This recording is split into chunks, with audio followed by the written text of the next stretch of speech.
Item ಯಾವುದೇ ಇರಲಿ try ಮಾಡಿ ಆಚಿ ಚಿಕನ್ ಮಸಾಲಾ. ಆಚಿ ಚಿಕನ್ ಮಸಾಲಾ.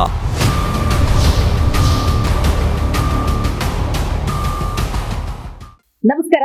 ಜಿ ಮುಖಾಮುಖಿ ಕಾರ್ಯಕ್ರಮಕ್ಕೆ ಸ್ವಾಗತ. ನಾನು ದಿವ್ಯಶ್ರೀ.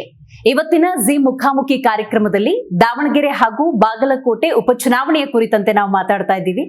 ಎರಡೂ ಪಕ್ಷಗಳು ತಮ್ಮ ಅಭ್ಯರ್ಥಿಗಳನ್ನ ಗೆಲ್ಲಿಸೋದಕ್ಕೆ ಶತಾಯಗತಾಯ ಪ್ರಯತ್ನವನ್ನ ಮಾಡ್ತಾ ಇದ್ದಾರೆ. ಗೆಲುವು ಯಾರಿಗೆ? ಆ ಮತದಾರ ಪ್ರಭುವಿನ ಮನಸ್ಸಿನಲ್ಲಿ ಏನಿದೆ ಈಗಂತೂ ಊಹೆ ಮಾಡೋದು ಕಷ್ಟ. ಆದ್ರೆ ಅದರ ಬಗ್ಗೆ ನಾವು ಚರ್ಚೆ ಮಾಡಬೇಕಾಗಿದೆ. ಇನ್ನೊಂದು, ಮಧ್ಯಪ್ರಾಚ್ಯದ ಯುದ್ಧ. ನಿರಂತರವಾಗಿ ಅಮೆರಿಕ, ಇರಾನ್, ಇಸ್ರೇಲ್ನ ನಡುವೆ ಯುದ್ಧ ಸಂಭವಿಸಿದೆ. ಇತರ ರಾಷ್ಟ್ರಗಳು ಬಹಳಷ್ಟು ಸಮಸ್ಯೆಯನ್ನ ಎದುರಿಸ್ತಾ ಇದ್ದಾವೆ. ಭಾರತದ ವಿಚಾರಕ್ಕೆ ಬರೋದಾದ್ರೆ ನೇರಾನೇರ ಸಮಸ್ಯೆಗಳನ್ನ ಎದುರಿಸ್ತಾ ಇರುವ ಈ ಸಂದರ್ಭದಲ್ಲಿ ಕೇಂದ್ರ ಸರ್ಕಾರ ಈ ಸಮಸ್ಯೆಯನ್ನ ಸರಿಯಾಗಿ ನಿಭಾಯಿಸ್ತಾ ಇಲ್ಲ ಅನ್ನೋದು ಗಂಭೀರ ಆರೋಪ. ಈ ಎಲ್ಲಾ ವಿಚಾರಗಳ ಬಗ್ಗೆ ತಿಳಿಸ್ಕೊಡೋದಕ್ಕೆ ಇವತ್ತು ನಮ್ಮ ಕಾರ್ಯಕ್ರಮದಲ್ಲಿ ಬಿಜೆಪಿ ಶಾಸಕರಾಗಿರುವಂತಹ ಉದಯ್ ಗರುಡಾಚಾರ್ ಇದ್ದಾರೆ. ಮೊದಲಿಗೆ ಅವರಿಗೆ ಕಾರ್ಯಕ್ರಮಕ್ಕೆ ಸ್ವಾಗತವನ್ನು ಕೋರೋಣ. ಕಾರ್ಯಕ್ರಮಕ್ಕೆ ಸ್ವಾಗತ. ಬಾಗಲಕೋಟೆ, ದಾವಣಗೆರೆ ದಕ್ಷಿಣ ಕ್ಷೇತ್ರದ ಉಪಚುನಾವಣೆ ನಡೀತಾ ಇದೆ. ಗೆಲುವು ಯಾರಿಗೆ ಸರ್? ನನ್ನ ಅನಿಸಿಕೆ ಏನು ಅಂದ್ರೆ ಬಾಗಲಕೋಟೆಯಲ್ಲಿ ಬರಬಹುದು ಅಂತ ಹೇಳ್ತಾ ಇದ್ದಾರೆ. ಯಾಕಂದರೆ ಸಾಕಷ್ಟು ಕೆಲಸ ಮಾಡಿದ್ದಾರೆ ಅಲ್ಲಿ. ಪ್ಲಸ್ ನಮ್ಮ ಪಕ್ಷದವರೆಲ್ಲರೂ ಅಲ್ಲಿದ್ದಾರೆ. ಹಂಗಂತ ಹೇಳಿ ದಾವಣಗೆರೆಯಲ್ಲಿ ಮಾಡ್ತಾ ಇಲ್ಲ ಅಂತಲ್ಲ, ಅಲ್ಲೂ ಮಾಡ್ತಾ ಇದ್ದಾರೆ. ಏನೋ ಬಾಗಲಕೋಟೆನಲ್ಲಿ ಜೋರಾಗಿದೆ ಅಂತ ನಮಗೆ ಒಂದು ಸುದ್ದಿ. ರೈಟ್.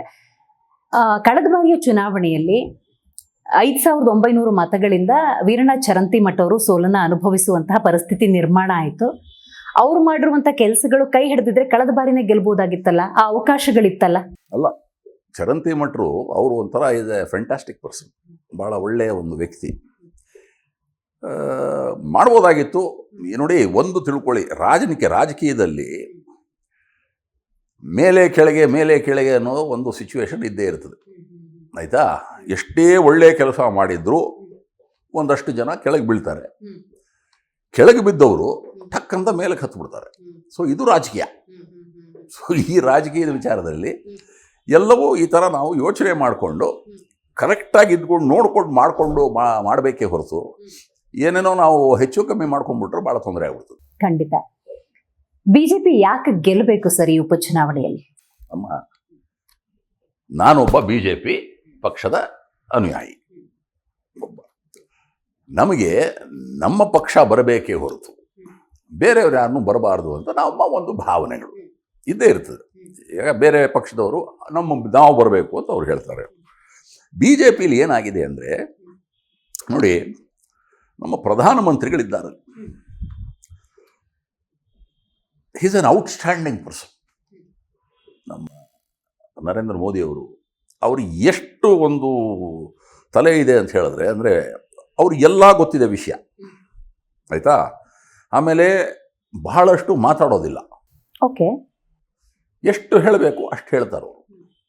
ಬಟ್ ಕೆಲಸ ಮಾಡೋದ್ರಲ್ಲಿ ಅವ್ರು ಮಾಡೋ ಹಾಗೆ ಕೆಲಸ ಭಾಳ ಕಮ್ಮಿ ಜನ ಮಾಡ್ತಾರೆ ಅಂತ ನನಗೆ ಅನಿಸಿಕೆ.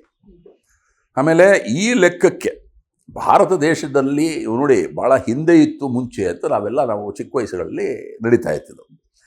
ಇತ್ತೀಚೆಗೆ ಏನಾಗಿದೆ, ಸಾಕಷ್ಟು ಈ ನಮ್ಮ ವಾಜಪೇಯಿ ಬಂದಿದ್ದರು, ಅವರು ಭಾಳ ಚೆನ್ನಾಗಿ ಕೆಲಸ ಮಾಡಿದ್ರು, ದೇಶ ಬಹಳಷ್ಟು ಮುಂದಕ್ಕೆ ಬಂತು, ಸಾಕಷ್ಟು ಜನ ಬಂದು ನರೇಂದ್ರ ಮೋದಿ ಅವರು ಬಂದಿದ್ದಾರಲ್ಲ. ಈಗ ನಮಗೇನು ಜನರು ಹೇಳೋದೇನು ಅಂತಾರೆ, ವಿಶ್ವದಲ್ಲೇನೆ ನಂಬರ್ 3ರಲ್ಲಿದ್ದೀವಿ ನಾವು ಅಂತ ಹೇಳ್ತಾರೆ. ಅದು ತಮ್ಮ ಕಿವಿಗೂ ಬಿದ್ದಿದೆ ಅದು.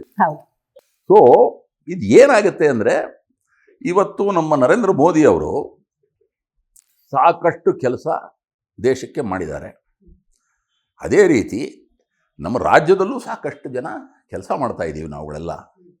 ನಮಗೇನು, ನನ್ನ ರಾಜ್ಯ ಮುಂದಕ್ಕೆ ಎಷ್ಟು ಬರ್ತದೆ ಅಷ್ಟು ನನ್ನ ದೇಶ ಮುಂದಕ್ಕೆ ಬರ್ತದೆ. ನಿಜ, ಇದು ವಿಷಯ. ಸೊ ಈ ಒಂದು ಮಾತು ನಿಮ್ಗೆ ಹೇಳಬೇಕು ಅಂತ ನಾನು ಇಷ್ಟಪಟ್ಟೆ. ಹಾಗಾದ್ರೆ ಈ ಉಪಚುನಾವಣೆಯಲ್ಲಿ ಸರ್ 2.25 ವರ್ಷದ ಆಡಳಿತವನ್ನ ಕರ್ನಾಟಕದ ಜನತೆ ನೋಡಿರುವುದರಿಂದಾಗಿ ಬಾಗಲಕೋಟೆ ಮತ್ತು ದಾವಣಗೆರೆ ದಕ್ಷಿಣ ಕ್ಷೇತ್ರದ ಈ ಸೋಲು ಗೆಲುವು ಈ 2.25 ವರ್ಷದ ಆಡಳಿತ ಹೆಂಗಿರಬಹುದು ಅಂತ ಹೇಳ್ಬೋದಾ? ನಾವು ಏನು ಹೇಳ್ತಿದ್ದೀವಿ ಅಂದರೆ, ನಮ್ಮ ಈ ಪರ್ಟಿಕ್ಯುಲರ್ ಟರ್ಮಲ್ಲಿ ನಮ್ಮ ಪಕ್ಷಕ್ಕೆ ಸ್ವಲ್ಪ ಹಿಂದುಳಿತು, ಸಾಕಷ್ಟು ಪರಾಭವ ಹೊಂದಿದ್ದೀವಿ. ಆಯಿತು. ಬಟ್ ಏನಾಗುತ್ತೆ ಅಂತ ಹೇಳಿದ್ರೆ, ನಥಿಂಗ್ ಇಸ್ ಪರ್ಮನೆಂಟ್. ಸಿ ಆ ಪರ್ಟಿಕ್ಯುಲರ್ ಟೈಮಲ್ಲಿ ಏನೋ ಒಂದಿಷ್ಟು ಅದು ಇದು ಆಗಿರಬಹುದು. ಬಟ್ ಹಂಗಂತ ಹೇಳಿ ನಮ್ಮ ಪಕ್ಷ ಏನಿದೆ ಅದು ಯಾವತ್ತಿದ್ರೂ ಬಹಳ ಮುಂದೆ ಇರೋ ಪಕ್ಷ ಅದು. ಯಾಕೆ ಅಂತ ಹೇಳ್ತೀನಿ ಕೇಳಿ. ನೋಡಿ, ಇವತ್ತು ಒಂದು ಕಾಲದಲ್ಲಿ ಏನಾಗೋದು, ಭಾರತ ದೇಶ ಹಿಂದುಳಿದ ದೇಶ ಅಂತಿತ್ತು. ಕರೆಕ್ಟಾ? ಸಾಕಷ್ಟು ಪ್ರಧಾನಮಂತ್ರಿಗಳು ಬಂದರು, ಪ್ರಧಾನಮಂತ್ರಿಗಳು ಹೋದರು. ಮಾಡ್ತಾ ಮಾಡ್ತಾ ಮಾಡ್ತಾ ಏನಾಯಿತು, ಎಲ್ಲ ಪ್ರಧಾನಮಂತ್ರಿಗಳು ಚೆನ್ನಾಗಿ ಮಾಡಿದ್ದಾರೆ, ಯಾರು ಏನು ತಪ್ಪೇನು ಮಾಡಿಲ್ಲ. ಹೋಗ್ತಾ ಹೋಗ್ತಾ ಏನಾಗ್ತಾ ಬಂತು ಅಂದರೆ, ಸಡನ್ನಾಗೆ ನಮ್ಮ ಒಬ್ಬರು ಎಲ್ಲಿಂದಾನೋ ಬಂದರು ಒಬ್ಬರು, ಅವರು ನಮ್ಮ ಶ್ರೀ ನರೇಂದ್ರ ಮೋದಿ ಅವರು. ಈಗ ಅವರು ಬಂದ ಮೇಲೆ ಸಿಚುವೇಶನ್ ಬಿಕೇಮ್ ವೆರಿ ಡಿಫರೆಂಟ್. ನಾವು ಎಲ್ಲಿಂದ ಎಲ್ಲೋ ಹೊರಟೋಗ್ಬಿಟ್ವಿ. ಈಗ ಮುಂಚೆ ಎಲ್ಲ ಏನು ಹೇಳೋರಿದ್ರು ಅಂತ ಹೇಳಿದ್ರೆ, ಹಲವಾರು ಜನರು ದೇಶ ಆಳಿದ್ದಾರೆ. ಆ ಟೈಮಲ್ಲಿ ಎಷ್ಟೋ ಇಶ್ಯೂಸು ಮಾಡಿಲ್ಲ ನಾವು. ಬಟ್ ಈಗ ನಮ್ಮ ನರೇಂದ್ರ ಮೋದಿ ಅವರು ಏನಿದ್ದಾರೆ, ನಾನು ಆ ಪಕ್ಷದಲ್ಲಿ ಇದ್ದೀನಿ ಅಂತ ನಾನು ಹೇಳ್ತಾ ಇಲ್ಲ, ನಾನು ಪಕ್ಷದಲ್ಲಿ ಸೇರ್ಕೊಂಡಿದ್ದೀನಿ, ಅದರಲ್ಲಿ ಸಂಶಯನೇ ಇಲ್ಲ. ನಾನು ಒಬ್ಬ ಇಲ್ಲಿಯ ಪ್ರಜೆಯಾಗಿದ್ದೀನಿ. ಆದ್ರೆ ಏನಂತ ಹೇಳಿದ್ರೆ, ನಮ್ಮ ನರೇಂದ್ರ ಮೋದಿ ಅವರು ಬಹಳ ಒಂದು ಒಳ್ಳೆ ಟೀಮ್ ಇಟ್ಕೊಂಡಿದ್ದಾರೆ. ಪ್ಲಸ್ ಅವರೇನೆ ಬಹಳಷ್ಟು ಯುಕ್ತಿ ಇರುವಂಥ ವ್ಯಕ್ತಿ. ಸೊ ಈ ಸಲ ನೋಡಿ, ನಮ್ಮ ದೇಶ ಎಲ್ಲಿಂದ ಎಲ್ಲಿಗೆ ಹೊರಟೋಯ್ತು. ಇವತ್ತು ನಾವು ಎಲ್ಲಿದ್ದೀವಿ? ಈಗ ನಂಬರ್ 3 ಬಂದಿದ್ದೀವಿ ರೀ ಮೇಡಮ್, ತಮಗೂ ಗೊತ್ತೆಲ್ರಿಗೂ, ಕರೆಕ್ಟಾ? ಸೊ ಹಿಂಗಿದ್ದಾಗ ನಮ್ಮ ನರೇಂದ್ರ ಮೋದಿ ಅವರ ಒಂದು ಟೈಮಲ್ಲಿ ಜೋರಾಗಿ ಆಗಬೇಕು. ನಮ್ಮ ಭಾರತ ದೇಶದಲ್ಲಿ ನಮಗೆ ಬಡತನ ಅನ್ನೋದು ಈಗ ಎಷ್ಟೋ ನಿವಾರಣೆ ಆಗೋಗ್ಬಿಟ್ಟಿದೆ. ಬಡತನ ಅನ್ನೋದು ಇಲ್ಲ ಈಗ ನಮ್ಮ ಭಾರತ ದೇಶದಲ್ಲಿ, ಎಲ್ಲರೂ ಸಂತೋಷವಾಗಿದ್ದಾರೆ. ಸೊ ಹಿಂಗಿದ್ದಾಗ ನಮ್ಮೆಲ್ರಿಗೂ ಖುಷಿ ಅಲ್ವಾ? ನರೇಂದ್ರ ಮೋದಿ ಅವರು ಅಂದಾಗ ನೀವು ಹೇಳಿದಂತ ಇಷ್ಟು ವಿಚಾರಗಳನ್ನ ಆಧರಿಸಿಯೇ ಕೇಳೋದಾದ್ರೆ ಆ ಅಲೆ ಇನ್ನೂ ಇದೆಯಾ? 100% ಇದೆ. ನೋಡಿ, ಅವರೊಂಥರ ವ್ಯಕ್ತಿ. ಆಮೇಲೆ ನಾನು ಅವ್ರನ್ನ ಹತ್ತಿರದಿಂದ ನೋಡಿದ್ದೀನಿ. Brilliant fellow. ಬ್ರಿಲಿಯಂಟ್ ಅಂದರೆ ಸಿಕ್ಕಾಪಟ್ಟೆ ತಲೆ. ಅವ್ರಿಗೆ ಇರೋದು ಒಂದೇ ಒಂದು ಹೃದಯದಲ್ಲಿ ಏನಿದೆ ಗೊತ್ತಾ? ಮೇರಾ ಭಾರತ್ ಮಹಾನ್, ನನ್ನ ದೇಶ ನನ್ನದು, ನನ್ನ ದೇಶ, ನಾವೆಲ್ಲರೂ ಈ ದೇಶದಲ್ಲಿ ನಾವು ಯಾರ್ಯಾರು ಇದ್ದೀವಿ ಎಲ್ಲರೂ ಸಂತೋಷವಾಗಿರಬೇಕು. ಆಮೇಲೆ ಇವರೆಲ್ಲ ಮಾಡಿ ಇವತ್ತು ಈ ಲೆಕ್ಕಕ್ಕೆ ಬಂದಿದ್ದೀವಿ. ನಾವು ಸಾಕಷ್ಟು ಮುಂದುವರೆದಿದ್ದೀವಿ. ರೈಟ್. ಈಗ ಹೇಗೂ ದೇಶದ ಬಗ್ಗೆ ನಾವು ಮಾತಾಡ್ತಿರೋದ್ರಿಂದಾಗಿ ಸರ್, ಅಮೆರಿಕ, ಇರಾನ್, ಇಸ್ರೇಲ್ ನಡುವೆ ಯುದ್ಧ ಸಂಭವಿಸ್ತಾ ಇದೆ. ಅಫ್ಕೋರ್ಸ್ ಅಲ್ಲಾಗ್ತಿರುವಂತಹ ದೂರದಲ್ಲೆಲ್ಲೋ ಆಗೋ ಸಮಸ್ಯೆಗೂ ಕೂಡ ನಾವು ಅದರ ನೇರ ಸಮಸ್ಯೆಯನ್ನ ಎದುರಿಸ್ತಾ ಇದ್ದೀವಿ. ವಿಪಕ್ಷಿಗಳು, ಕೆಲ ಜನಸಾಮಾನ್ಯರು ನೇರವಾಗಿ ಏನ್ ಹೇಳ್ತಿದ್ದಾರೆ ಅಂತ ಹೇಳಿದ್ರೆ, ಈ ಒಂದು ಸಮಸ್ಯೆಯನ್ನ ಕೇಂದ್ರ ಸರ್ಕಾರ ಸರಿಯಾಗಿ ನಿಭಾಯಿಸ್ತಿಲ್ಲ ಅಂತ. ಅಲ್ಲಮ್ಮ, ಈಗ ಯುದ್ಧ ಎಲ್ಲೋ ನಡೀತಾ ಇದೆ. ಇದು ನಮ್ಮ ದೇಶ, ನಮ್ಮದೇ ಏನೇನೋ ಸೀನ್ಗಳಿದೆ, ಕರೆಕ್ಟಾ? ನಾವು ಎಷ್ಟೋ ಕೆಲಸಗಳು ಮಾಡ್ತಾ ಇರ್ತೀವಿ, ಎಷ್ಟೋ ಕೆಲಸ ನಾವು ಒಂದಷ್ಟು ಆಗಿರಲಿಲ್ಲ, ಅದನ್ನೆಲ್ಲ ನಾವು ರೆಡಿ ಮಾಡಬೇಕು. ಈಗ ನನ್ನ ದೇಶ ನನ್ನದಲ್ವೇ ಫಸ್ಟು, ಕರೆಕ್ಟ್ ಅಲ್ವ? ಖಂಡಿತ. ಬೇರೆಯವ್ರ ದೇಶಕ್ಕೆ ನಾವು ಯಾಕೆ ಕೈ ಹಾಕಬೇಕು? ಅಂಥ ಒಂದು ಪರಿಸ್ಥಿತಿ ಬಂದರೆ 100% ಯಾರಿಗೆ ನಾವು ಸಪೋರ್ಟ್ ಮಾಡಬೇಕು, ನಮ್ಮ ಪ್ರಧಾನಮಂತ್ರಿಗಳು, ಹಿ ವಿಲ್ ಟೇಕ್ ಅ ಕಾಲ್. ಪ್ರಧಾನಿ ನರೇಂದ್ರ ಮೋದಿ ಅವರು ಹೆಚ್ಚಾಗಿ ಮಾತಾಡೋದಿಲ್ಲ, ಕೆಲಸ ಮಾಡ್ತಾರೆ, ಅವರ ಕೆಲಸದಲ್ಲೇ ಮಾತುಗಳಿರ್ತವೆ ಅಂತ ಹೇಳಿ. ಈಗ ಹಲವಾರು ಇಂಥ ಯುದ್ಧದ ಸನ್ನಿವೇಶದಲ್ಲಿ ಅವರು ರಿಯಾಕ್ಟೇ ಮಾಡಲ್ಲ ಅನ್ನೋದೇ ಟೀಕೆಗೆ ಗುರಿ ಆಯ್ತು. ಟೀಕೆ ಗುರಿ ಅಲ್ಲ. ಈಗ ಹೊರದೇಶದಲ್ಲಿ ಸಾಕಷ್ಟು ಯುದ್ಧಗಳು ನಡೀತಾ ಇದ್ರೆ, ಹೌದು, ಅವ್ರು ಏನಾನ ಬಂದು ನಮ್ಮ ದೇಶವನ್ನು ನಮ್ಮ ನರೇಂದ್ರ ಮೋದಿ ಅವರ ಹತ್ರ ಬಂದು ಕೇಳಿ, ನೋಡಿ ನಮಗೂ ಸ್ವಲ್ಪ ಸಹಾಯ ಮಾಡಿ ಅಂತ ಕೇಳಿದ್ರೆ ನಾವು ಆ ಟೈಮಲ್ಲಿ ಮಾಡ್ಬೋದು, ಸಹಾಯ ಮಾಡ್ಬೋದು. ಈ ಒಂದು ಪರಿಸ್ಥಿತಿಯಲ್ಲಿ ಸುಮ್ಮನೆ ಬರ್ಬಿಡಿ ಅಂತ ಹೇಳಿದ್ರು ಬರೋಕ್ಕಾಗ್ತದಾ? ಈ ನಮಗೆ ಯಾಕೆ? ಈ ವಿಷಯ ದೇಶ ನಮ್ಮದ ಅಲ್ಲ. ನಮ್ಮ ದೇಶ, ನನ್ನ ಭಾರತ, ನಿಮ್ಮ ಭಾರತ ಇವತ್ತು ವಿಶ್ವದಲ್ಲಿ ನಂಬರ್ 3ನಲ್ಲಿದ್ದೀವಿ ನಾವು. ಒಕ್ಕೂಟ ವ್ಯವಸ್ಥೆ ಅಲ್ವಾ ಸರ್? ಈಗ ಆಮದು ರಫ್ತು ಪ್ರಕ್ರಿಯೆಗಳು ನಿರಂತರವಾಗಿ ನಡೀತಾ ಇರತ್ತೆ. ನಾನು KMF ಒಂದು ಉದಾಹರಣೆಯನ್ನ ಕೊಡ್ತೀನಿ. ನಂದಿನಿ ಬರೀ ಹಾಲು ಉತ್ಪನ್ನಕ್ಕಷ್ಟೇ ಸೀಮಿತ ಆಗಿತ್ತು. ಇವತ್ತು ನೀರನ್ನ ಕೂಡ ತಯಾರು ಮಾಡಿ ಅಂದ್ರೆ ಬಾಟಲ್ಗಳಿಗೆ ಹಾಕಿ ನೀರನ್ನ ಕೂಡ ಉತ್ಪಾದನೆ ಮಾಡ್ತಾ ಇದ್ದಾರೆ. ಬಟ್ ಕುವೈಟ್ನಿಂದ ಆ ಪ್ಲಾಸ್ಟಿಕ್ ಬಾಟಲ್ ನ ತಯಾರು ಮಾಡೋದಕ್ಕೆ ಒಂದು ಫಾರ್ಮುಲಾ ಬೇಕು, ಸಮ್ ಕೆಮಿಕಲ್ ಮೆಟೀರಿಯಲ್ ಬೇಕಾಗಿದೆ. ಸೊ ಅದು ಇಂಪೋರ್ಟ್ ಆಗ್ತಿಲ್ಲ ಅನ್ನೋ ಕಾರಣಕ್ಕೆ ಅಲ್ಲಿ ಬಾಟಲ್ಗಳ ವಹಿವಾಟು ನಿಂತ್ಕೊಂಡ್ಬಿಟ್ಟಿದೆ. ಅಂದ್ರೆ ಹೊರ ದೇಶಗಳಿಂದ ಬರ್ಬೇಕಾದಂತಹ ಎಷ್ಟೋ ಮೆಟೀರಿಯಲ್ ಇಲ್ಲಿಗೆ ಬರ್ಬೇಕಾಗತ್ತೆ. ಇಲ್ಲಿ ನಾವು ಬೆಳೆದಂತಹ ಬೆಳೆ ಎಕ್ಸ್ಪೋರ್ಟ್ ಆಗ್ಬೇಕು, ಅವುಗಳಾಗ್ತಾ ಇಲ್ಲ. ಇಲ್ಲಿ ರಾಜತಾಂತ್ರಿಕವಾಗಿ ನರೇಂದ್ರ ಮೋದಿ ಅವರು ಸೋತಿದ್ದಾರೆ ಅನ್ನುವಂಥ ಟೀಕೆಗೆ ನಿಮ್ಮ ಉತ್ತರ ಏನು ಅಂತ? ನರೇಂದ್ರ ಮೋದಿ ಸೋಲೋದಿಲ್ಲ ಮೇಡಮ್. ನೋಡಿ, ಅವರು ಒಂದು ಥರ ಹೆಂಗೆ ಅಂತ ಹೇಳಿದ್ರೆ he is A different human being. ಯಾಕಂದ್ರೆ ನಾನು ಭಾಳ ಹತ್ತಿರದಿಂದ ಅವ್ರನ್ನ ನೋಡಿದ್ದೀನಿ. ಅವ್ರು ಏನು ಅಂತ ಹೇಳಿದ್ರೆ ಭಾರತ ನನ್ನ ಭಾರತ. ಈಗ ನಿಮಗೊಂದು ಹೇಳ್ತೀನಿ ಕೇಳ್ಕೊಳ್ಳಿ. ನಾವು ನಮ್ಮ ದೇಶವನ್ನು ನೋಡ್ಕೋಬೇಕೇ ಹೊರತು ಬೇರೆಯವರು ನಾವು ಯಾಕೆ ಹೋಗಬೇಕು? ಅನ್ಲೆಸ್ ಒಂದು ಪರಿಸ್ಥಿತಿ ಭಾಳ ಸ್ಟ್ರೇಂಜ್ ಆಗಿರೋ ಒಂದು ಪರಿಸ್ಥಿತಿ ಬಂದಾಗ ನಮ್ಮವರು ನಾವು ಹೋಗಿ ನಮ್ಮವ್ರು ಏನು ನಮ್ಮ ಸೈನಿಕರಿದ್ದಾರೆ ಅವ್ರನ್ನ ಕಳಿಸ್ಬೇಕಾಗಿರೋದು ಪ್ರಸಂಗ ಬರ್ತದೆ. ಸುಮ್ಮನೆ ನಾವು ಹೋಗಿ ಬೇರೆಯವ್ರ ಹತ್ರ ಯಾಕೆ ನಾವು ಕೆಣಕಬೇಕು ಅವರಿಗೆ? ಈಗ ಅವ್ರದ್ದು ಅವ್ರು ಮಾಡ್ಕೋತಾ ಇದ್ದಾರೆ. ನಮ್ಮ ದೇಶ ನಮ್ಮದಲ್ವೇ? ನಮ್ಮಲ್ಲಿ ಎಷ್ಟು ಜನ ಇದ್ದೀವಿ ನಾವು? ಎಷ್ಟು ಕೋಟಿ ಜನ ಇದ್ದೀವಿ ನಾವು? ನಮ್ಮಲ್ಲಿ ಎಷ್ಟೋ ಒಂದಷ್ಟು ವರ್ಷಗಳ ಹಿಂದೆ ಬಡತನ ಬಡತನ ಬಡತನ ಅಂತ ಬಂದಿತ್ತು. ಆದರೆ ಇವತ್ತು ನಾವು ಎಲ್ಲಿದ್ದೀವಿ? ಇವತ್ತು ಬಡತನ ಎಲ್ಲಿದೆ ನಮ್ಮ ದೇಶದಲ್ಲಿ? ಸೊ ಒಂದು ವ್ಯಕ್ತಿ ಹೃದಯದಿಂದ ಇಟ್ಕೊಂಡು ತಲೆಯಲ್ಲಿ ಇಟ್ಕೊಂಡು ಇಷ್ಟೊಂದು ಲೆವೆಲ್ಗೆ ಅವರು ತೊಗೊಂಡು ಹೋಗಿದ್ದಾರೆ ಮುಂದಕ್ಕೆ ಅಂತ ಹೇಳಿದ್ರೆ ಅದು ಒಂಥರ ಶ್ಲಾಘನೀಯ ಅಲ್ವಾ? ಗ್ಯಾಸ್ ಸಿಲಿಂಡರ್ ಅಭಾವ ಇದೆ ಸರ್. ಅಲ್ಲ ಮೇಡಮ್, ಇದು ಗ್ಯಾಸ್ ಸಿಲಿಂಡರ್ ಅಭಾವ ಹಲವಾರು ಏನು ಇಶ್ಯೂಸ್ ಇದೆ. ಅದಕ್ಕೆ ತಮಗೂ ಗೊತ್ತಿದೆ ವಿಷಯಗಳದೆಲ್ಲ. ಈಗ ಗ್ಯಾಸ್ ಅಭಾವ ಯಾರಿಗೆ ಇದೆ ಅಂತ ಹೇಳಿದ್ರೆ ಅದು ಏನೇನೋ ಪ್ರಾಬ್ಲಮ್ಸ್ ಇದೆ. ಅದನ್ನು ಡೆಫಿನೆಟಾಗಿ ಸಾಲ್ವ್ ಮಾಡಿಕೊಡ್ತಾರೆ. ಅದೇನು ಗ್ಯಾಸು ಇಷ್ಟು ವರ್ಷದಿಂದ ನಾವು ನಮ್ಮ ಗ್ಯಾಸ್ ಸಿಲಿಂಡರ್ಗಳಿಲ್ವೇ, ಟಕ್ಕಂತ ಸಿಲಿಂಡರ್ಗಳ ಅಭಾವ. ಇದಕ್ಕೇನು ಮಾಡ್ತಿರ್ತಾವು? ಆಟೋಗಳು ಸಾಲ್ಗಟ್ಟಿ ನಿಂತ್ಕೊಂಡಿದ್ದಾವೆ ಸರ್, ಕಿಲೋಮೀಟರ್ ಗಟ್ಲೆ. ಈಗ ಬರ್ಬೇಕಾಗಿದ್ದಂತಹ ಇರಾನ್ನ ಹಡಗುಗಳು ಅಲ್ಲಲ್ಲೇ ನಿಧಾನಕ್ಕೆ ಬರ್ತಾ ಇದ್ದಾವೆ. ಬರ್ಬೇಕಾಗಿದ್ದಂತಹ ಕಚ್ಚಾ ತೈಲ ಇರ್ಬೋದು, LPG ಇರ್ಬೋದು, ಬರ್ತಾ ಇಲ್ಲ. ಇಂಥ ಸಂದರ್ಭದಲ್ಲಿ ಏನಪ್ಪಾ ಅನ್ನೋ ಸಿಚುವೇಶನ್ ಇದೆ. ಮುಂದೊಂದು ದಿವಸ ಲಾಕ್ಡೌನ್ ಆಗ್ಬಿಟ್ರೆ ಏನಪ್ಪ? ಏನಾಗಲ್ಲ ಮೇಡಮ್, ಒಂದು ತಿಳ್ಕೊಳ್ಳಿ. ಯಾವಾಗಲೂ ನೋಡಿ, ಇದಕ್ಕೆ ನಮ್ಮ ಎಂಜಿನಿಯರಿಂಗ್ ಇದರಲ್ಲಿ ಸೈನುಸಾಯ್ಡಲ್ ವೇವ್ ಅಂತೀವಿ. ಹಿಂಗೆ ಮೇಲೆ ಕೆಳಗೆ ಹೋಗುವಂಥ ಒಂದು ಪ್ರಸಂಗ ಇದೆ, ಏರಿಳಿತ ಇರುತ್ತೆ. ಆಯ್ತಾ? ಎಷ್ಟೋ ಸಲ ಈ ಒಂದು ಪರಿಸ್ಥಿತಿ ಹೀಗಾದಾಗ ಯಾರು ಏನು ಮಾಡೋಕ್ಕಾಗ್ತದೆ? ಕರೆಕ್ಟಾ? ಯಾರಿಗೂ ಯಾರ ಮೇಲೂ ಏನು ಯುದ್ಧ ಮಾಡಬೇಕು ಅಂತ ಯಾರಿಗೂ ಇಷ್ಟ ಇಲ್ಲ. ನಿಜ ನಿಜ, ಇದು ರಿಯಾಲಿಟಿ. ಬಟ್ ಸುಮ್ಮನೆ ನಾನು ಕೆರ್ಕೊಂಡ್ಬಂದ್ಬಿಟ್ಟು ಏನೋ ಶುರು ಮಾಡ್ಬಿಟ್ರೆ ಸರ್, ನಾಗರಿಕರ ಹಿತದೃಷ್ಟಿಯಿಂದ ನೋಡೋದಾದ್ರೆ ಅದು ಇರಾನೇ ಆಗಿರ್ಬೋದು, ಇಸ್ರೇಲೇ ಆಗಿರ್ಬೋದು, ಅಮೆರಿಕಾನೇ ಆಗಿರ್ಬೋದು, ಬಟ್ ಆ ಭಾಗದ ಜನಕ್ಕೆ ಬೇಕಾಗಿಲ್ಲ ಸರ್ ಈ ಸಾವು ನೋವು. ಬಟ್ ಅವ್ರು ಅನುಭವಿಸ್ತಾ ಇದ್ದಾರೆ, ನಿರಂತರವಾಗಿ ಸಾವುಗಳಾಗ್ತದೆ. ಏನ್ ಅನ್ಸುತ್ತೆ ಇಂಥ ಟೈಮಲ್ಲಿ? ಏನಾಗುತ್ತೆ ಅಂದ್ರೆ ನೋಡಿ, ಇದು ಸಾವು ನೋವು ಅನ್ನೋದಿದೆಯಲ್ಲ, ಇದು ಎವ್ರಿಥಿಂಗ್ ಇಸ್ ಎ ಪಾಸಿಬಿಲಿಟಿ. ಅದು ಏನಾಗ್ತದೆ ಅಂದರೆ ನೋಡಿ, ಸಾವು ನೋವು ಅಂತ ತಾವು ಹೇಳ್ತೀರಿ. ಈಗ ಬರೋ ಮನುಷ್ಯ ಒಬ್ಬ ಸಾಯಲೇಬೇಕು, ಇನ್ನೊಬ್ಬ ಬದುಕಲೇಬೇಕು. ಈಗ ನಾವು ಬೇಕು ಅಂತ ಯುದ್ಧ ಮಾಡೋಕ್ಕೆ ಹೋದರೆ ಯುದ್ಧ ಒಂದೊಂದು ಸಲ ಮಾಡಬೇಕಾಗಿರೋ ಪ್ರಸಂಗ ಬಂದಾಗ ಅದು ಮಾಡಬೇಕಾಗ್ತದೆ. ಮಾಡದೇ ಇರೋ ಪ್ರಸಂಗಗಳು ಬಂದಾಗ ನಾವು ಅದಕ್ಕೆ ಯುದ್ಧಕ್ಕೆ ಕೈ ಹಾಕಬೇಕು. ಕರೆಕ್ಟ್ ಅಲ್ಲ? ಈಗ ನಮ್ಮ ದೇಶದಲ್ಲಿ, ನಿಮ್ಮ ದೇಶದಲ್ಲಿ ಸುಮ್ಮನೆ ಹೋಗ್ಬಿಟ್ಟು ನಾನು ಯುದ್ಧಕ್ಕೆ ಬರ್ತೀನಿ ಅಂತ ಹೇಳಿದ್ರೆ ಆಗ್ತದ? Everything is a fact.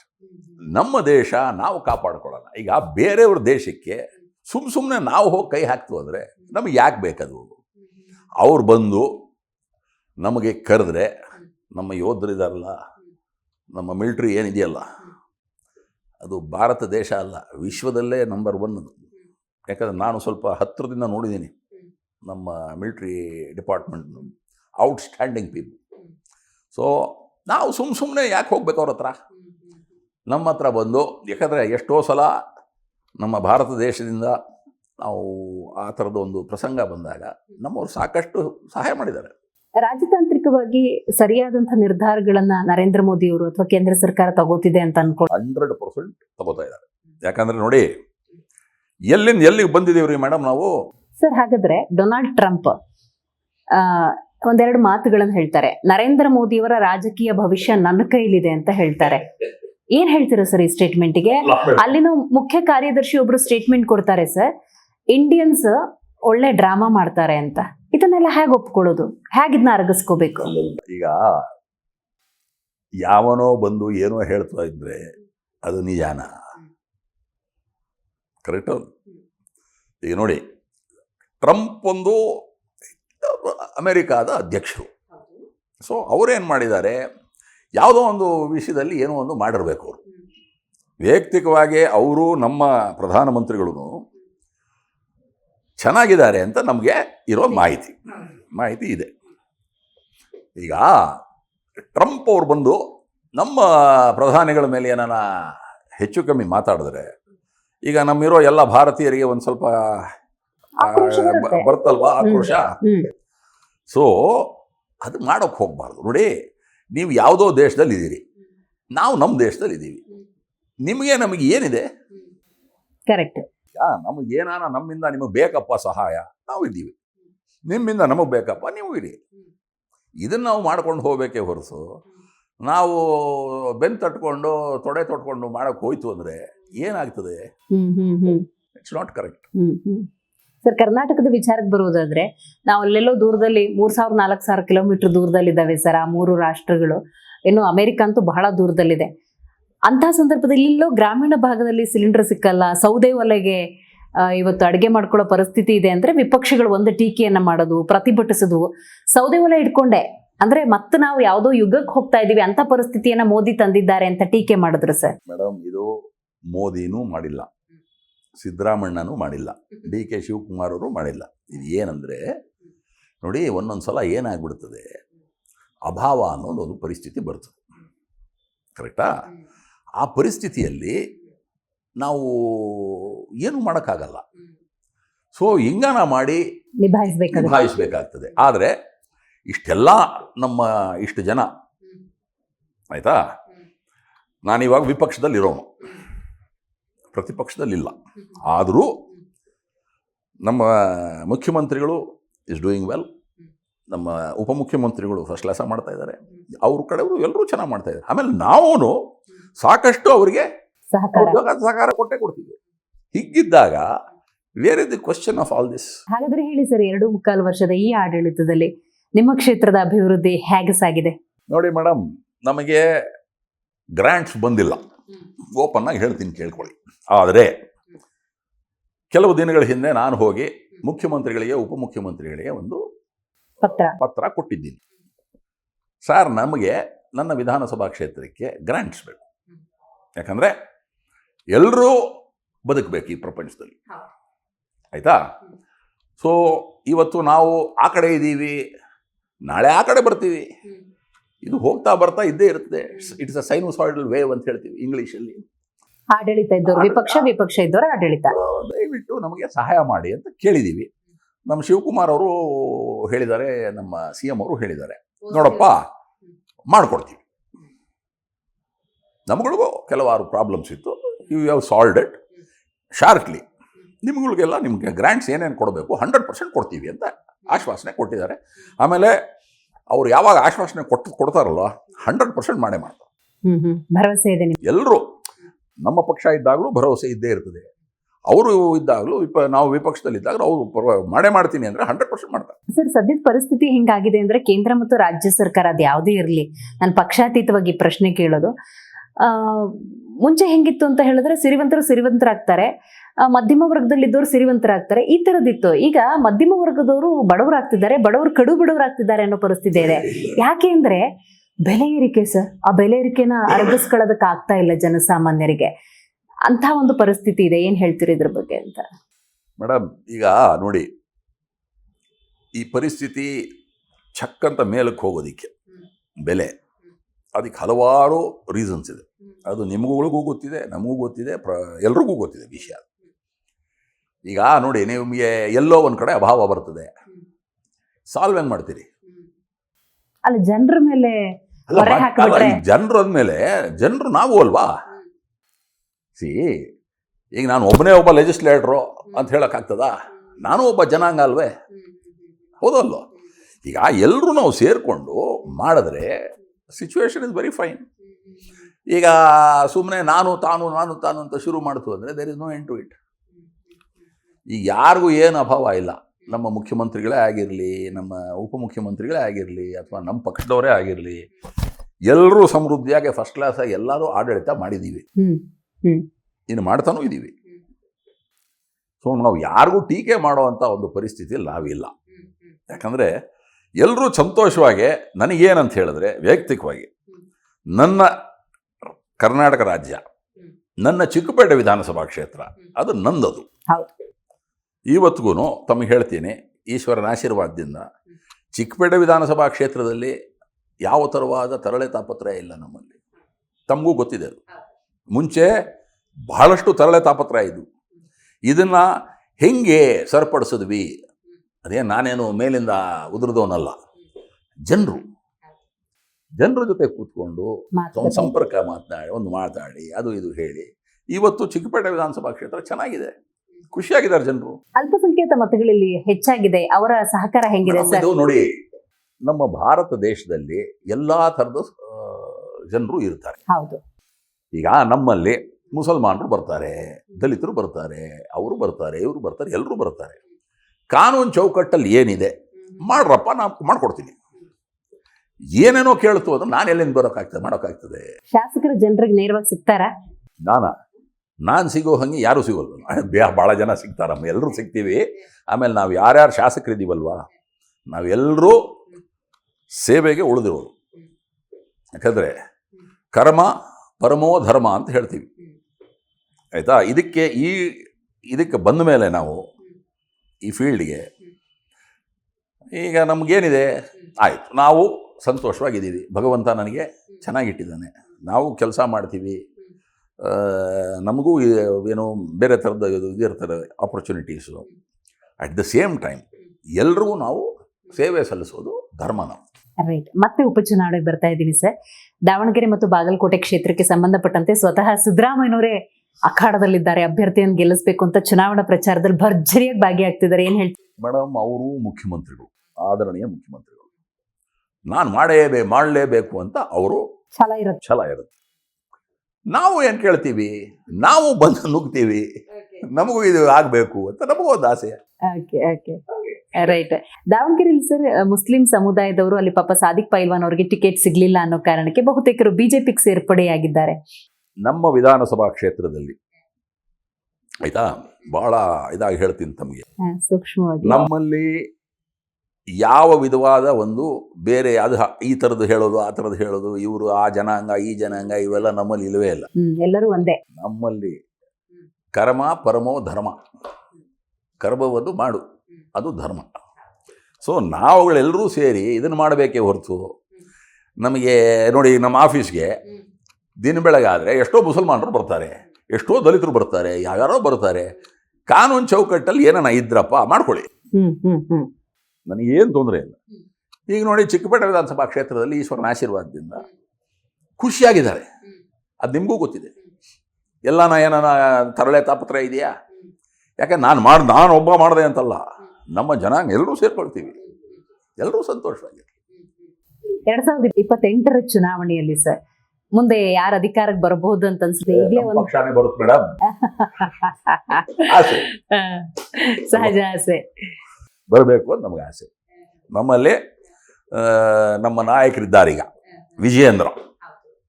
So we want him to be the chief minister ಆಗಬೇಕು, ನಮ್ಗೆ ಆಸೆ.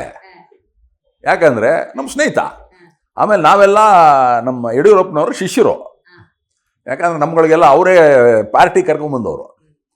ಸೊ ಆಗಲಿ, ನಮ್ಮವರು ಆಗಲಿ, ಚೆನ್ನಾಗಾಗಲಿ. ಖಂಡಿತ ಸರ್. ಏನು ಬಸನಗೌಡ ಪಾಟೀಲ್ ಯತ್ನಾಳ್ ಅವ್ರ ಬಗ್ಗೆ ಮಾತಾಡಿಲ್ಲ ಅಂತ ಹೇಳಿದ್ರೆ ಅಪೂರ್ಣ ಆಗ್ಬಿಡುತ್ತೆ ಕಾರ್ಯಕ್ರಮ. ವೀರಣ್ಣ ಚರಂತಿಮಠ ಪರವಾಗಿ ಚುನಾವಣಾ ಪ್ರಚಾರದಲ್ಲಿ ಅಬ್ಬರದಿಂದ ಭಾಗಿಯಾಗಿದ್ದಾರೆ ಸರ್, ಏನು ಹೇಳ್ತೀರಾ? ಯಡಿಯೂರಪ್ಪನವರು ಇದನ್ನು ಸ್ವಾಗತಿಸಿದ್ದಾರೆ. ಅಲ್ಲ ಮೇಡಮ್, ಏನಾಗತ್ತೆ, ಪರ್ಸನಲ್ ಸ್ನೇಹ ಅನ್ನೋದು ಒಂದಿರ್ತದೆ, ಕರೆಕ್ಟಾ? ಆಂತರಿಕ ಭಾವನೆಗಳದು, ಆಂತರಿಕ ಭಾವನೆಗಳು. ಸಿ ಅವರು ಭಾರಿ ಹತ್ತಿರದವರು. ಸೊ ಏನೋ ಒಂದು ಭಾವನೆಗಳಿರ್ತವೆ, ಅದು ಅವರವ್ರಿಗೆ ಗೊತ್ತೇ ಹೊರತು ಅವ್ರು ಹೆಂಗೆ ಮಾಡ್ತಾರೆ ಇದೆಲ್ಲ ನಡೀತದೆ. ನಾವು ಆಚೆ ಕಡೆಯಿಂದ ಹೇಳ್ತೀವಿ ಡೆಫಿನೆಟಾಗಿ, ಓ ನೋಡಿ ಏನೋ ಆಗ್ತಾ ಇದೆ, ಹಿಂಗಾಗ್ತಾ ಇದೆ, ಹಂಗೆ ಆಗ್ತಾ ಇದೆ. ಬಟ್ ಆ್ಯಕ್ಚುಲಿ ಆ ರಿಯಾಲಿಟಿ ಏನು, ಅವರಿಬ್ಬರು ಭಾಳ ಸ್ನೇಹಿತರು. ವೀರಣ್ಣ ಚರಂತಿಮಠ ಮತ್ತು ಯತ್ನಾಳ್ ಅವರು. ಆಮೇಲೆ ಯತ್ನಾಳ್ ಅವರು ಅಷ್ಟು ಸುಲಭದ ಮನುಷ್ಯ ಅಲ್ಲ, ಹೌದು, ಭಾಳ ಬ್ರಿಲಿಯಂಟ್ ಪರ್ಸನ್ ಅವರು. ಯಾಕಂದ್ರೆ ನಾನು ಭಾರಿ ಹತ್ತಿರದಿಂದ ಗೊತ್ತವರು. ಯಾಕಂದ್ರೆ ನಾವಿಬ್ಬರು ಅಸೆಂಬ್ಲಿಲಿ ಸೀಟ್ ಒಂದೊಂದು ಇದರಲ್ಲೇ ಕೂತಿರ್ತೀವಿ. ಸೊ ಇದು ಬ್ರಿಲಿಯಂಟ್ ಪರ್ಸನ್. ನಮಗೂ ನಮ್ಮ ಫ್ರೆಂಡ್ಸ್ ಎಲ್ಲ ಚೆನ್ನಾಗಿತ್ತು ಅಂದ್ರೆ ನಾವು ಖುಷಿ ಪಡ್ತೀವಲ್ವಾ. ಖಂಡಿತ ಖಂಡಿತ. ಆದ್ರೆ ಮುಖ್ಯಮಂತ್ರಿ ಸಿದ್ದರಾಮಯ್ಯನವರು ಸರ್ ಉಚ್ಚಾಟಿತರು ಅವರು ಬಿಜೆಪಿ ಪರವಾಗಿ ಚುನಾವಣಾ ಪ್ರಚಾರದಲ್ಲಿ ಭಾಗಿಯಾಗಬಾರದು ಅಂತ ಟೀಕೆ ಮಾಡಿದ್ರು. ಏನ್ ಹೇಳ್ತೀರಿ ಇದ್ರ ಬಗ್ಗೆ? ಯಾಕಂದ್ರೆ ನೋಡಿ, ಅವರು ಭಾರಿ ದೊಡ್ಡವರು, ಈಗ ನಮ್ಮ ರಾಜ್ಯದ ಮುಖ್ಯಮಂತ್ರಿಗಳು. ಸೊ ನಾವು ಏನಾರ ಒಂಚೂರು ಹೆಚ್ಚು ಕಮ್ಮಿ ಮಾತನಾಡಿದ್ರು ತಪ್ಪಾಗತ್ತೆ. ಮುಖ್ಯಮಂತ್ರಿಗಳು ಅಂತ ಹೇಳಿದ್ರೆ ಅವರು ಮುಖ್ಯಮಂತ್ರಿಗಳು ಅಲ್ವಾ. ನಾಳೆ ನಮ್ಮವರು ಮುಖ್ಯಮಂತ್ರಿಗಳಾದಾಗ ಬೇರೆಯವರು ಟೀಕೆ ಮಾಡಬಾರ್ದು, ಎಲ್ಲರೂ ಸಂತೋಷವಾಗಿರಬೇಕು ಅಂತ ನಮ್ಮ ಆಸೆ. ಈ ಕಾಂಗ್ರೆಸ್ ಆಡಳಿತದಲ್ಲಿ ಸರ್ ಕಾಂಗ್ರೆಸ್ಸೇತರ ಶಾಸಕರಿಗೆ ಸಹಕಾರ ಅನ್ನೋದು ಸಂಪೂರ್ಣವಾಗಿ ಲಭ್ಯವಾಗ್ತಾ ಇದೆಯಾ? ಮೇಡಮ್, ಎಲ್ಲರೂ ಸಂತೋಷವಾಗಿದ್ದಾರೆ. ಆಮೇಲೆ ನನಗೆ ಗೊತ್ತಿರೋಂಗೆ ಯಾರಿಗೇನು ಒಂದು ಬೇಜಾರು ಮಾಡಿಲ್ಲ ಜನರು ನಮ್ಮ ಸೆಂಟ್ರಲ್ ಗೌರ್ಮೆಂಟಿಂದ. ಆಮೇಲೆ ನೋಡಿ, ಎಲ್ಲರೂ ಹೆಂಗೆ ನೀವು ಅಲ್ಲಿ ಹೋಗಿ ಅವ್ರ ಜೊತೆ ಸೇರಿಕೊಂಡು ಹೆಂಗೆ ಮಾಡ್ಕೋತೀರಿ ಆ ಥರ ನಿಮಗೆ ಬರ್ತದೆ. ಯದ್ಭಾವಂ ತದ್ಭವತಿ ಅಂತ. Right sir. ಇವತ್ತಿನ ಕಾರ್ಯಕ್ರಮದಲ್ಲಿ ನೀವು ಭಾಗಿಯಾಗಿ ಬಹಳ ಮುಖ್ಯವಾಗಿ ಯುದ್ಧದ ಸನ್ನಿವೇಶದಲ್ಲಿ ಕೇಂದ್ರ ಈ ಪರಿಸ್ಥಿತಿಯನ್ನ ಹೆಂಗೆ ನಿಭಾಯಿಸ್ತಾ ಇದೆ, ಉಪಚುನಾವಣೆ ಕುರಿತಂತೆ ಕೂಡ ಮಾತಾಡಿದ್ರಿ. Thank you so much. Thank you madam. So ನೋಡಿದ್ರಲ್ಲ ವೀಕ್ಷಕರೇ, ಇವತ್ತಿನ ಜಿ ಮುಖಾಮುಖಿ ಕಾರ್ಯಕ್ರಮದಲ್ಲಿ ಶಾಸಕರಾಗಿರುವಂತಹ ಉದಯ್ ಗರುಡಾಚಾರ್ ಭಾಗಿಯಾಗಿದ್ರು. ಬಹಳ ಮುಖ್ಯವಾಗಿ ಉಪಚುನಾವಣೆ ಆಗ್ಲಿ ಅಥವಾ ಯಾವುದೇ ಚುನಾವಣೆ ಆಗ್ಲಿ ಸಹಜ ಆಸೆ ಬಿಜೆಪಿ ಬರಬೇಕು ಅನ್ನೋದು ನಮ್ಮದಾಗಿರುತ್ತೆ. ಆ ನಿಟ್ಟಿನಲ್ಲಿ ನಮ್ಮ ಪ್ರಯತ್ನ ಖಂಡಿತವಾಗ್ಲೂ ಇದ್ದೇ ಇದೆ ಅನ್ನುವಂತಹ ವಿಚಾರವನ್ನ ಹೇಳಿದ್ದಾರೆ. ಇನ್ನು ಯುದ್ಧ ಆಗ್ತಾ ಇದೆ, ಅದು ಸ್ವಯಂಕೃತ ಅಪರಾಧ ಏನಲ್ಲ. ಇಂತಹ ಸಂದರ್ಭದಲ್ಲಿ ಕೇಂದ್ರ ಹಾಗೂ ರಾಜ್ಯ ಸರ್ಕಾರಗಳು ಈ ಪರಿಸ್ಥಿತಿಯನ್ನ ಖಂಡಿತವಾಗ್ಲೂ ಸರಿಯಾಗಿ ನಿಭಾಯಿಸ್ತವೆ. ಜನಸಾಮಾನ್ಯರ ಸಹಕಾರ ಬೇಕು ಅನ್ನುವಂತಹ ವಿಚಾರವನ್ನ ಪ್ರಸ್ತಾಪ ಮಾಡಿದ್ದಾರೆ. ನೋಡ್ತಾ ಇರಿ ಜಿ ಕನ್ನಡ ನ್ಯೂಸ್, ಸತ್ಯವೇ ಸುದ್ದಿಯ ಜೀವಾಳ.